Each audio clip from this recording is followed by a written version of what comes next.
Well, for more on this, we're now joined via Zoom by Kaye Alley, who's one of the organisers of Pride March in Johannesburg. Thanks very much indeed for joining us. Welcome to the programme. Thank you for having me. Good evening. Right, so Pride March, Sandton is part of the route that you will be taking. Is this still going ahead? Yes, it is. It was a very hard decision for us to make, but at the end of the day, postponing Pride would have reduced and diluted the essence of why we march. Pride began essentially as a defiance campaign, and we feel that in this instance, defiance is still key. All right, so tell us what you had to consider and how did you assess the situation? I think there was a lot to consider. Assessing the situation, we consulted with all the authorities. We used all the right channels. We looked at the situation holistically in terms of where the Pride be located, the routes that we would be taking, the precautions that are already to the security. And then we went ahead and spoke to the authorities, explained to them the situation.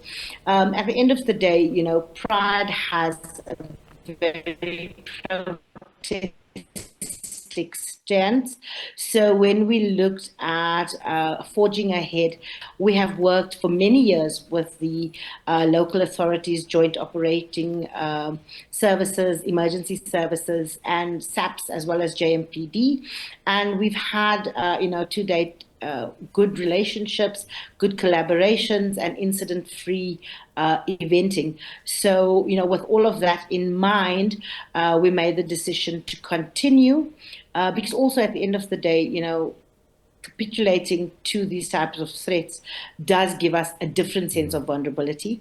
And also, when we consider the LGBT community in Africa, they are constantly under attack. Our daily lives are threatened. So this was a platform that is always going to be driven with intent and purpose. And that intent and purpose is to ensure the liberation of the LGBT community, not just in South Africa, not in Johannesburg, but on the African continent. When we look at what the continent faces, 33 out of 54 countries, the LGBT community faces terrible atrocities on a daily basis. I think coming together, this has brought us together. Not only has this brought us together, but, this has reignited the purpose of Pride.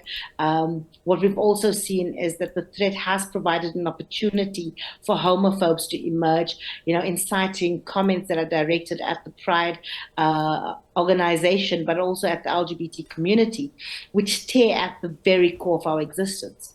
Tell us a little bit more about that. I mean, are they saying that they want these attacks to happen? Has there been threats of violence, name calling? What sort of attacks have you been experiencing? I think on social media, all of the above. Wow. There's been a lot of name calling. There's been a lot of, excitement around the threat, especially, associated to gay pride. And I want to say that even though the threat was coupled with gay pride, Pride itself has not received any threats directly. We had not received any indication that we were on anyone's radar. We actually found out about the association when it went viral with the media associating Pride and the security alert by the US Embassy on late Wednesday afternoon. Will there be extra precautions, though? I suppose vigilance is not a bad thing. Absolutely. I mean, we've tightened up our security. The Sandton precinct has tightened up their security. Sandton City Mall has additional security brought in. There'll be armored responses. We've worked with the Sandton police station. They've brought in a much larger workforce, redeployed from various other regions. We've worked with JMPD, who's securing the, greater Sandton precinct parameters around in and around the Pride Village as well as the route.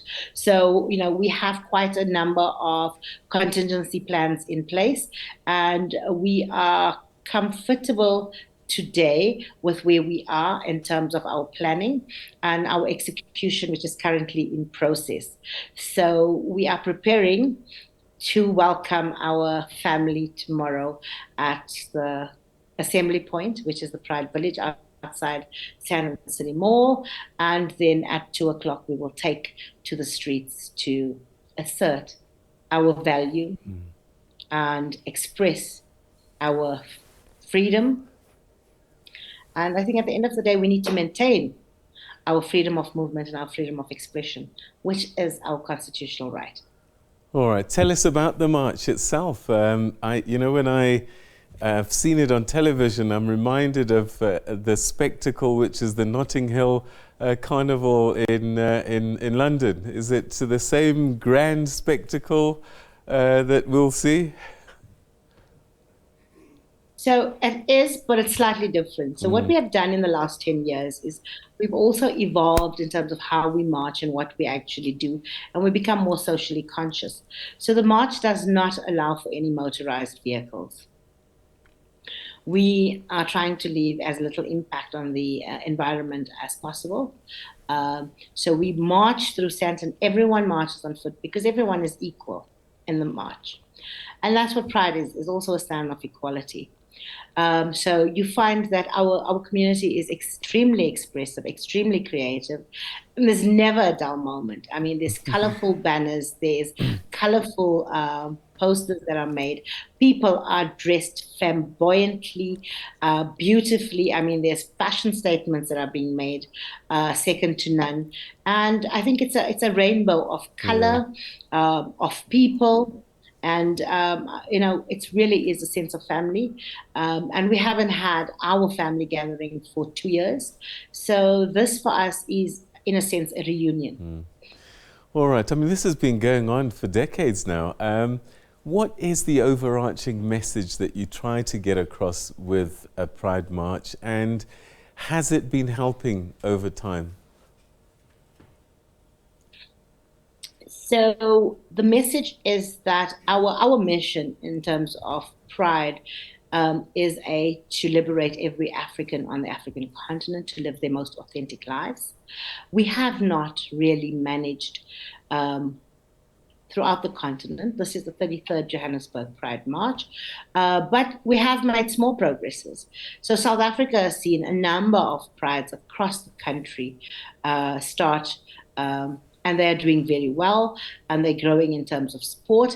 And I think, we are planning a group support, collaborative efforts to grow that initiatives in Gauteng.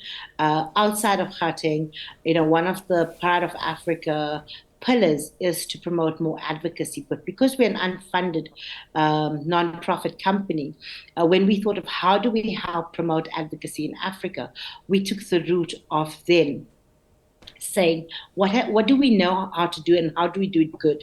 So we know how to plan a Pride, and we've started sharing that with other countries that want to start Pride or Pride-like events. And what we saw in 2019 was that Botswana was, in a very short span of time, able to host their first Pride event with our assistance, with our knowledge sharing. So that's our advocacy. And I think the intention is to grow the Pride of Africa initiatives, helping other countries and other cities in Africa establish Pride organizations. And we know that's not always possible in the same way that we do it in Johannesburg, purely because, Africa has got laws that might hamper a Pride March or an open public event like we do, but other ways, creative ways of hosting Pride-like events. So that is our intention, and that's what we steadfast in. Well, we wish you the best tomorrow. It really has become a landmark cultural event now on the city's calendar. We certainly look forward to seeing it play out tomorrow. So have a great one. Be safe. Thank you so much for joining us. Thank you so much for having me, and thank you so much for giving me the opportunity to explain where we are and our side of the situation. Wonderful. I think it's very important, and I appreciate it. Wonderful. Thank you very much, Kaye. Good night. All right, so Pride is happening tomorrow. The march goes ahead. They've assessed the situation and they feel confident, given the conversations they've had with the authorities, that it will go ahead and it should be safe. And it is a big cultural event for the LGBTQ plus community. And being mindful, and she kept on saying it, that it's a continent that we need to be thinking about, because in 33 of the 54 countries across Africa, you can be arrested for being homosexual.